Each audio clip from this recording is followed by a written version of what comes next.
आप देख रहे हैं मातृभूमि, मैं हूं आपके साथ शोभना यादव। पूर्व केंद्रीय मंत्री और बीजेपी की नेता उमा भारती ने एक विवादित बयान दिया है। उमा भारती का कहना है कि ब्यूरोक्रेसी की कोई औकात नहीं होती, ब्यूरोक्रेसी सिर्फ चप्पल उठाने वाली होती है। उमा भारती का यह बयान सोशल मीडिया पर खूब वायरल है। हालांकि उमा भारती का भी इस पर कोई रिएक्शन नहीं आया है, लेकिन ब्यूरोक्रेसी की कोई औकात नहीं होती, ये विवादित बयान उमा भारती का सोशल मीडिया पर इस समय खूब वायरल है। सुनवा देते हैं एक बार क्या कुछ कहा उमा भारती ने, जो बयान इस समय सोशल मीडिया पर वायरल है।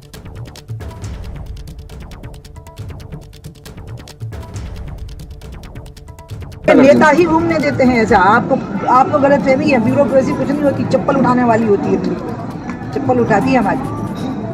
हम लोग ही राजी हो जाते हैं उसके लिए जी। हम अलग से, क्योंकि हमें समझाया जाता है कि आपका बहुत बड़ा चक्कर पड़ जाएगा अगर आप ऐसा हो गया तो। आपको क्या लगता है कि ब्यूरोक्रेसी नेता को घुमाती है? नहीं, अकेले में बात हो जाती है पहले, और फिर ब्यूरोक्रेसी फाइल बना के लाती है। हमसे पूछिए, 11 साल केंद्र में मंत्री रहे, मुख्यमंत्री रहे, पहले आपस में बैठ के इनको पता, मेरे तो वो एसडी थे, पहले हमसे बात होती है, डिस्कशन होता है, फिर फाइल प्रोसेस। आप सोचिए इतने डीसी आते हैं, सुप्रीम कोर्ट फाइल आती है। ब्यूरोक्रेसी मतलब आईएएस अधिकारी, आईपीएस अधिकारी, डिप्टी एसपी, एसडीएम, ये सभी जो है वो चप्पल उठाते हैं। एक बार फिर सुन लेते हैं इस विवादित बयान को जो उमा भारती ने दिया है। नेता ही घूमने देते हैं ऐसा। आपको गलत फहमी है। ब्यूरोक्रेसी कुछ नहीं होती, चप्पल उठाने वाली होती है। चप्पल उठाती है हमारी। हम लोग ही राजी हो जाते हैं उसके लिए जी। हम अलग से, क्योंकि हमें समझाया जाता है कि आपका बहुत बड़ा चक्कर पड़ जाएगा अगर आप ऐसा हो गया तो। आपको क्या लगता है कि ब्यूरोक्रेसी नेता को घुमाती है? नहीं, अकेले में बात हो जाती है पहले, और फिर ब्यूरोक्रेसी फाइल बना के लाती है। हमसे पूछिए, 11 साल केंद्र में मंत्री रहे, मुख्यमंत्री रहे, पहले आपस में बैठ के इनको पता, मेरे तो वो एसडी थे, पहले हमसे बात होती है, डिस्कशन होता है, फिर फाइल प्रोसेस। आप सोचिए इतने डीसी आते हैं, सुप्रीम कोर्ट फाइल आती है। ब्यूरोक्रेसी में आने के लिए, अधिकारी बनने के लिए पहले प्रीलिम्स का एग्जाम, मेंस का एग्जाम, इंटरव्यू का एग्जाम, और इस तरीके के नेताओं के बयान। और उमा भारती के बयान पर मध्य प्रदेश में सियासत गर्मा गई है। कांग्रेस प्रवक्ता नरेंद्र सलूजा ने उमा भारती के बयान को लेकर बीजेपी पर साधा है निशाना। सुनिए क्या कुछ कहा। ब्यूरोक्रेसी को लेकर वो तमाम विवादास्पद बातें कह रही हैं कि ब्यूरोक्रेसी की औकात क्या है, वो तो हमारी चप्पल उठाती है, उनको वेतन हम देते हैं, उनकी पोस्टिंग हम देते हैं। कौन कहता है कि ब्यूरोक्रेसी नेता को घुमाती है? अकेले में पहले बात हो जाती है, फिर निर्णय होता है। तमाम तरह की बातें ब्यूरोक्रेसी को लेकर कर रही है। कांग्रेस के इस वीडियो पे सवाल उठा के भाजपा नेतृत्व से पूछना चाहती है कि क्या उमा जी के बयान से भाजपा नेतृत्व सहमत है कि नहीं। भाजपा को स्पष्ट करना चाहिए। और जो ब्यूरोक्रेसी के सम्मान को लेकर कांग्रेस को, कमलनाथ जी को कोसने वाले भाजपा नेता शिवराज जी स्पष्ट करें कि क्या ब्यूरोक्रेसी का आपकी पार्टी के नेताओं में यही सम्मान है। और इसी बयान को लेकर किस तरीके का सियासी भूचाल मध्य प्रदेश में है, बात करने के लिए हमारे संवाददाता ब्रजेश राजपूत लाइव जुड़ रहे हैं। ब्रजेश, उमा भारती ने पहली बार कोई विवादित बयान नहीं दिया है, वो इस तरह के बयान लगभग देती ही रही हैं, लेकिन ब्यूरोक्रेसी पर इस तरीके की बात कहकर कहीं ना कहीं बीजेपी के आला कमान को भी नाराज किया होगा उमा भारती ने। क्या कहना है शिवराज सरकार का? देखिए, निश्चित ही पहले तो हमको ये समझना होगा कि उन्होंने बयान किस रेफरेंस में दिया है। दरअसल बात उनसे चल रही थी रिजर्वेशन की। उनसे कहा गया कि जो मध्य प्रदेश ओबीसी को रिजर्वेशन देने वाली है मध्य प्रदेश सरकार, उसमें ब्यूरोक्रेसी अड़ंगे डाल रही है। तब फिर उन्होंने कहा कि इस रिजर्वेशन का तब तक कोई मायने नहीं है जब तक कि प्राइवेट नौकरियों में रिजर्वेशन नहीं होगा। उन्होंने महिला आरक्षण की बात भी की। महिला आरक्षण के नाम पर हम सब लोगों को पार्लियामेंट में झुंझुना दिखाते रहा गया था। इसलिए उन्होंने कहा कि जो ब्यूरोक्रेसी की जो अड़ंगे की बात नहीं है, ब्यूरोक्रेसी अड़ंगा नहीं डाल रही। जो कुछ होता है ब्यूरोक्रेसी हम ही लोग पहले तय कर लेते हैं करना क्या है। हम जैसा बोलते हैं ब्यूरोक्रेसी वैसा करती है। और इसी संदर्भ में उन्होंने कहा कि ब्यूरोक्रेसी का औकात क्या है, ब्यूरोक्रेसी हमारी चप्पल उठाती है। निश्चित ही बेहद आपत्तिजनक बयान है उस ब्यूरोक्रेसी के लिए जो पूरी सरकार और पूरे देश को चलाने वाले काबिल अफसर होते हैं।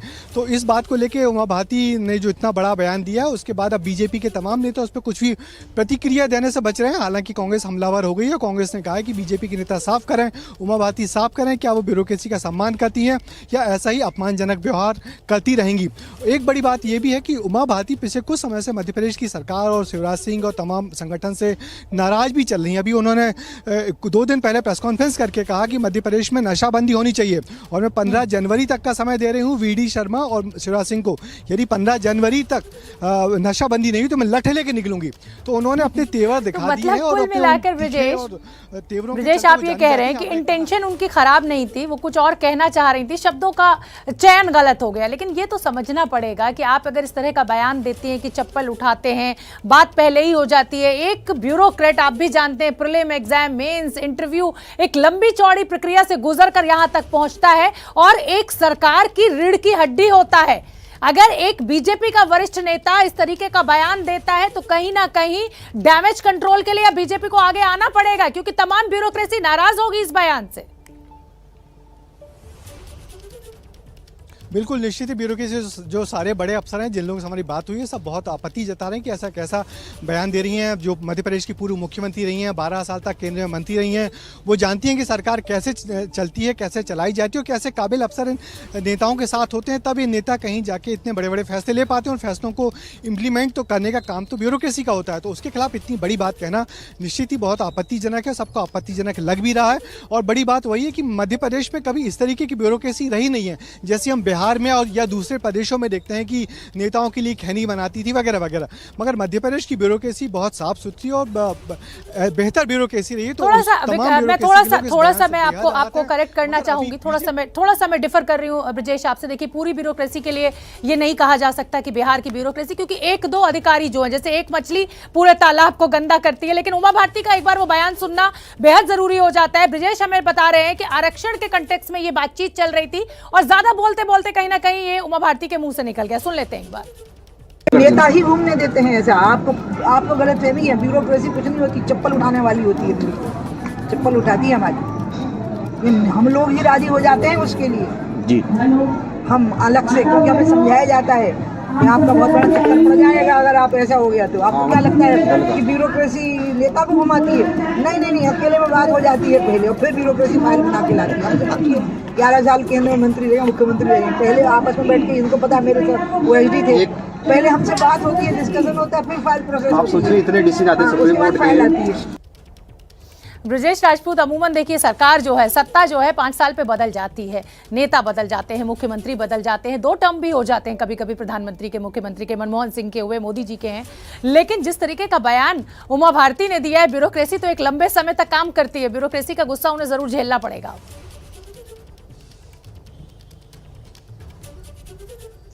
बिल्कुल शोभना, ब्यूरोक्रेसी गुस्सा झेलना पड़ेगा और जल्दी बीजेपी को सामने आके इस मामले में अपनी स्थिति साफ करनी पड़ेगी। उमा जी ने इस पूरे बयान में एक बात और साफ कर दी है, जिस तरीके को आम नेता छुपाता है, कि उन्होंने कहा है कि नेता और ब्यूरोक्रेसी यानी कि जो मंत्री हैं और ब्यूरोक्रेसी आपस में बैठ के पहले तय कर लेते हैं कि करना क्या है, होना क्या है, बोलना क्या है। तो ये इस तरीके की बातें वो उमा भारती अक्सर छुपाती हैं, कोई बड़े नेता छुपाते हैं, मगर उमा भारती लगातार बोल गई तो उससे ये भी पता लग रहा है कि नेता जो चाहता है वही होता है। और इस पूरे मामले में जो हम यदि संदर्भ की बात करें तो रिजर्वेशन में भी वही सब हो रहा है जो नेता यानी कि सरकार जो चाह रही है वैसी रिजर्वेशन में हो रहा है। मध्य प्रदेश में 27% ओबीसी को रिजर्वेशन नहीं मिल पा रहा है। इस रेफरेंस में बात शुरू हुई थी और उन्होंने कहा कि ब्यूरोक्रेसी कुछ नहीं, मतलब वो शिवराज सरकार पर निशाना साध रही है कि सरकार ऐसा चाह रही है इसलिए अड़ंगे लग रहे हैं, वरना अब तक रिजर्वेशन ओबीसी को मिल चुका होता।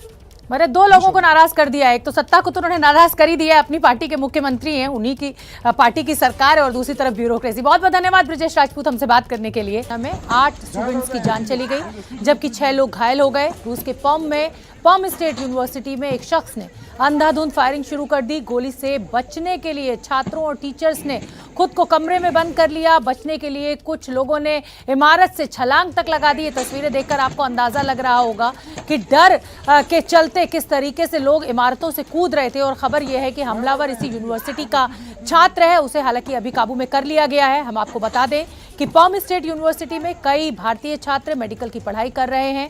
इसको लेकर भारतीय दूतावास का बयान सामने आया है। हमले में सभी भारतीय छात्र सुरक्षित हैं, ये जानकारी दी गई है भारतीय दूतावास के द्वारा।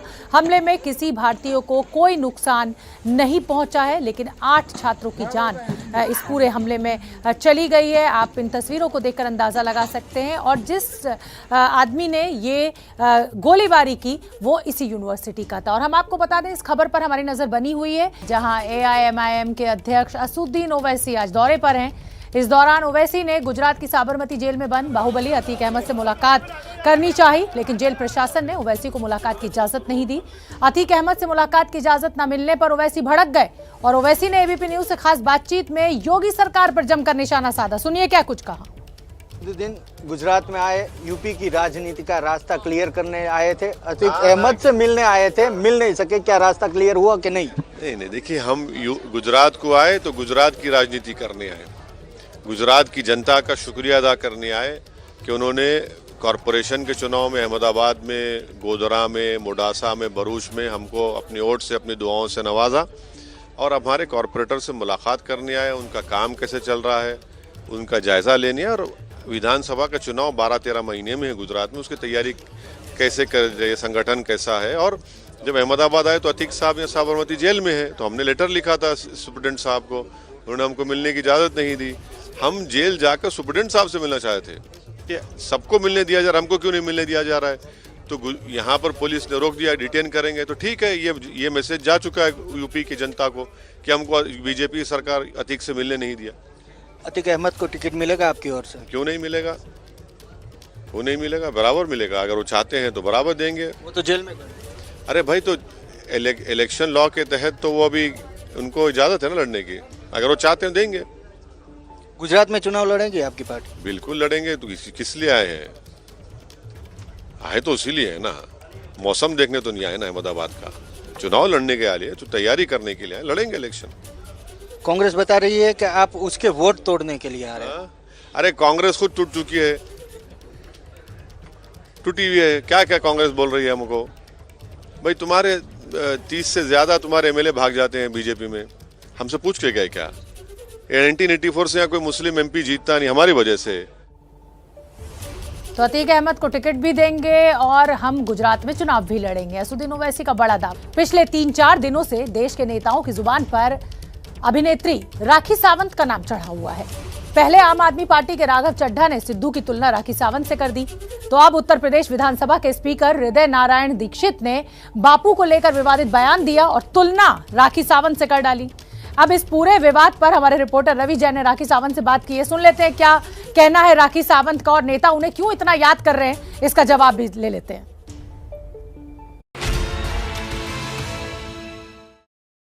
राजनीतिक बयानबाजी में एक बार फिर से राखी सावंत का नाम घसीटा गया है।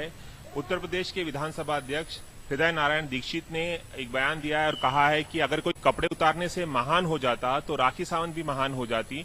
पहले उन्होंने गांधी का नाम लिया और इसी रॉ में वो राखी सावंत का भी नाम ले लिया उन्होंने। इस वक्त मेरे साथ मौजूद है खुद राखी सावंत। इस बयानबाजी पर आप क्या कहेंगी कि कपड़े उतारने से कोई महान हो जाता तो राखी सावंत भी महान होती? इस तरह का बयान हृदय नारायण दीक्षित ने दिया। मुझे ऐसा घृणा आती है ऐसे लोगों से। महान तो इन्होंने कर दिया ना, जहां गांधी बापू महान, मेरा नाम लेके मुझे महान कर ही दिया इन्होंने खुद ही। आप खुद देखिए, इनकी दाल रोटी नहीं गलती क्या जब तक ये लोग मेरा नाम नहीं लेते। यू नो, मेरे नाम का इस्तेमाल करते हैं दिन रात। जितना मुझे लगता है ईश्वर का नाम नहीं जपते होंगे, ये लोग मेरा नाम जपते हैं। तो इन्होंने मुझे खुद ही महान कर दिया। कितनी आहत हैं इस बयानबाजी से आप? कितनी नाराज हैं आप? क्योंकि कॉन्टेक्स्ट कुछ और होता है और आपका नाम बीच में आ जाता है। इनका मुद्दा, इनका मैनिफेस्टो सिर्फ राखी सावंत। इनको देश के लिए कोई काम नहीं करना, देश की जनता के लिए कोई काम नहीं करना। बोल बच्चन करके इनको सिर्फ सुर्खियों में रहना है और देश की महिला को बस इनका बस चले। तो ये महाभारत में हुआ था ना, द्रौपदी के साथ उनके वस्त्र उतारना, तो इनका बस चले तो देश के हर महिलाओं के साथ लोग ऐसे ही करें जैसे लोग कैसे नंगेपन पर उतर आए हैं कि कपड़े उतारने से कोई महान नहीं होता। अब कपड़े उतारूं या कपड़े पहनूं, ये मेरी निजी जिंदगी है। हम बॉलीवुड में हैं, वो पूरे कपड़े पहन के अपने बैठे हैं ना, समाज में काम कर रहे हैं तो करें, हम उनको छेड़ने नहीं जाते, वो हमें क्यों छेड़ रहे? आए दिन महिलाओं, ये भी कपड़े पूरे पहन के ही नहाते होंगे। आए दिन महिलाओं के कपड़ों को लेकर, उनके पहनावे को लेकर तरह तरह की शेमिंग, उन महिला के कपड़ों को लेकर, महिलाओं के मेकअप को लेकर इनकी टिप्पणियां देश के लिए नहीं है, देश के गरीबों के लिए नहीं है, देश के युवा पीढ़ी के लिए नहीं है। इनकी टिप्पणियां सिर्फ और सिर्फ महिलाओं के लिए, और शेम ऑन देम। काफी अपमानजनक भी है ना, अगर महिलाओं के बारे में कहा जाए तो ये काफी अपमानजनक भी है कि किसी भी महिला के चरित्र को उसके कपड़ों तक सीमित कर दिया जाना और उसके कपड़ों से जज किया जाना, ऐसा मानती है आप? देखिए ना, ये अगर ऐसे एक महिला का रिस्पेक्ट नहीं करते, ऐसे मंत्रियों को कौन वोट देगा? ये भूल जाते हैं कि ये लोग, इनको लगता है कि ये ब्रह्मचारी है, इनके घर में महिलाएं नहीं है, ये आसमान से टपके हैं, किसी की माँ की कोख से इन्होंने जन्म नहीं लिया। तो मतलब इनका ऐसा है कि अपने घर में उनकी महिलाओं को सुरक्षित रखे, पड़ोसियों की महिलाओं को, देश की महिलाओं को ये लोग गालियां दे, तो अपमान तो लगता ही है कहीं ना कहीं। हर 2 दिन के बाद कोई उठ के राखी सावंत का नाम ले लेता है। मतलब आप सोचो कि मैं इनके लिए कितने मायने रखती हूँ, घर घर में बसी हूँ। जैसे कहते हैं ना, हर हर मोदी घर घर मोदी, वैसे हर हर राखी घर घर राखी, अब ऐसा हो गया है। अभी कुछ दिन पहले ही नवजोत सिंह सिद्धू को लेकर भी एक बयानबाजी हुई थी। आप नेता जो राघव चड्ढा हैं, उन्होंने कहा था कि पंजाब पॉलिटिक्स के राखी सावंत है नवजोत सिंह सिद्धू, उस पर भी आपने काफी नाराजगी जताई थी। एक बार फिर से बयानबाजी हुई है आपके खिलाफ। मैं आपको उसके लिए जवाब दे चुकी हूँ कि इनकी मानसिकता को इनको समझना पड़ेगा भाई। सबको साथ में लेके चलना, हम मुट्ठी होता है ना कि आप। हमारा फील्ड आप देखो, अगर वो जो नेता जो हमारे बारे में बोलते वो हमारे फील्ड में होते तो वो क्या करते? उनका फील्ड अलग है, हमारा फील्ड अलग है। मैंने तो कभी उनका नाम लिया नहीं है, उनकी बेइज्जती नहीं की। मैं तो सबकी इज्जत करती हूँ, हाँ, क्योंकि मैं भारत देश की नागरिक हूँ, संविधान को जानती हूँ, मैं सबके रिस्पेक्ट करती हूँ। मैं किसी की बेइज्जती करने के लिए पैदा नहीं हुई हूँ। इनको कौन अधिकार दिए हैं कि ये मेरा नाम ले? इनको कौन अधिकार दिए हैं कि ये मेरी बेइज्जती करे? बेइज्जती करने के लिए तो देखिए, इज्जत कमाने को बहुत वक्त लग जाता है। बेइज्जती की 1 सेकंड में अभी मैं कुछ बोलूंगी नहीं, उनकी बेइज्जती हो जाएगी, लेकिन मैं इनके जैसी नहीं बनूंगी। राघव चड्ढा के बयान का मतलब ऐसा निकलता है कि वो जोकर ही ठहरा रहे थे नवजोत सिंह सिद्धू को, और आपका नाम घसीट दिया। मतलब आपको भी वो जोकर ही ठहरा? ठीक है, मुझे जोकर ठहराया, नवजोत सिंह सिद्धू को ठहराया, ठीक है, हम जोकर ही सही। लेकिन हम जोकर, मतलब कहता है जोकर सारा जमाना, है ना, आधी हकीकत आधा फसाना। तो भाई जोकर तो सबको हंसाता है, ये नेता तो सबको रुलाते हैं खून के आंसू। हाँ, आप बताइए, ये क्या कर रहे हैं? ये तो देश पे दाग हैं ये सब नेता। कैसे बने? इनको कौन बनाया नेता? एक चीज और कि अब इस तरह की बयानबाजी 2 दिन में 2 बार ऐसी बयानबाजी सामने आई है। अभी धीरे धीरे और आएंगे। और मैंने कहा ना, तमाम नेताओं से आप राखी घर घर राखी, आप तमाम नेताओं से क्या अपील करना चाहेंगे? इस तरह से वो आपके संघर्ष को, आपने जो संघर्ष किया है उसको नेग्लेक्ट कर। सर, ये लोग मेरा संघर्ष समझ नहीं पाएंगे। एक लड़की का, एक ऑर्थोडॉक्स फैमिली से लड़की आई हुई, मेरे पिताजी पुलिस में, मेरी माँ आया हॉस्पिटल में, एक गरीब परिवार चौल सिस्टम से लड़की उठ के आई है, अपने पैरों पे खड़े रहना चाहती है, बॉलीवुड में अपना पैर जमाना चाहती है, कुछ करना चाहती है, लेकिन ये लोग हमारा मजाक उड़ाते हैं।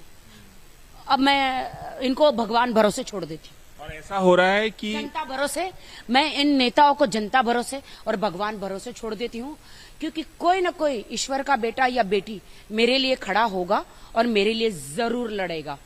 और ऐसा भी नहीं है कि किसी एक पार्टी का नेता टारगेट कर रहा है आपको, या आपका नाम। सर, आप देखिए, इन पार्टियों के नेताओं की कितनी फेवरेट हूँ मैं। अलग अलग पार्टियों के लोग हैं, ऐसा नहीं कि एक ही पार्टी के लोग आपका नाम ले रहे हैं। तो आप देखिए ना कि कितनी फेवरेट हूं मैं इनके। मेरे बगैर इनका जीना मुश्किल हो गया है, सोना जीना खाना पीना मुश्किल हो गया है।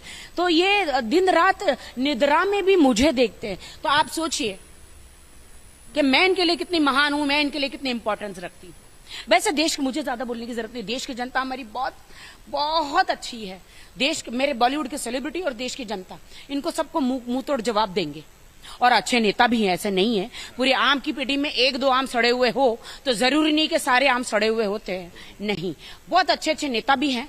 कुछ सड़े हुए आम हैं तो वक्त आने पर वो आम गल जाएंगे और निकल भी जाएंगे।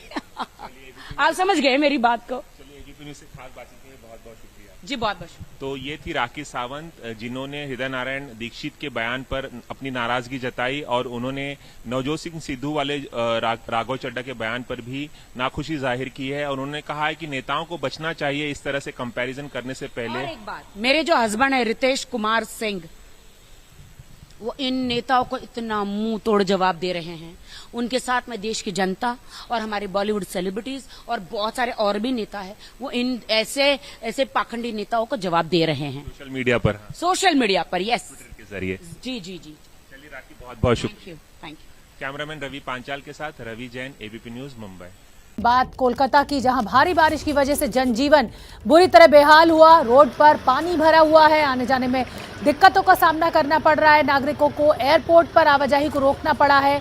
बताया ये जा रहा है कि बीते एक दशक में ऐसी बारिश कोलकाता में नहीं हुई थी। देर रात 1 बजे से सुबह 7 बजे तक बंगाल के अलग अलग जगहों पर 100 मिलीमीटर से ज्यादा बारिश दर्ज की गई। मौसम विभाग के 24 घंटे के आंकड़ों के मुताबिक सोमवार सुबह 8:30 बजे तक कोलकाता में 142 मिलीमीटर बारिश हुई, जो पश्चिम बंगाल में सबसे ज्यादा है। और इसका नतीजा ये रहा कि एयरपोर्ट पे पानी भरा, सड़कों पर पानी भरा और आवाजाही में बेहद दिक्कतों का सामना करना पड़ रहा है। कोलकाता की सड़कों पर सैलाब इस बारिश के चलते। इन तस्वीरों को देखकर आप अंदाजा लगाइए, 142 मिलीमीटर बारिश सुबह 8 बजे तक, मौसम विभाग के आंकड़ों की अगर बात करें तो। और ये रिकॉर्ड बारिश है, पिछले कई दशकों में इतनी बारिश हुई ही नहीं है। कोलकाता एयरपोर्ट की ये तस्वीरें देखिए आप, कैसे पानी भर गया है। और इतनी बारिश अगर किसी भी जगह हो जाएगी तो निकासी इतनी तेजी से हो नहीं पाएगी और ऐसे ही जलभराव देखने को मिलेगा।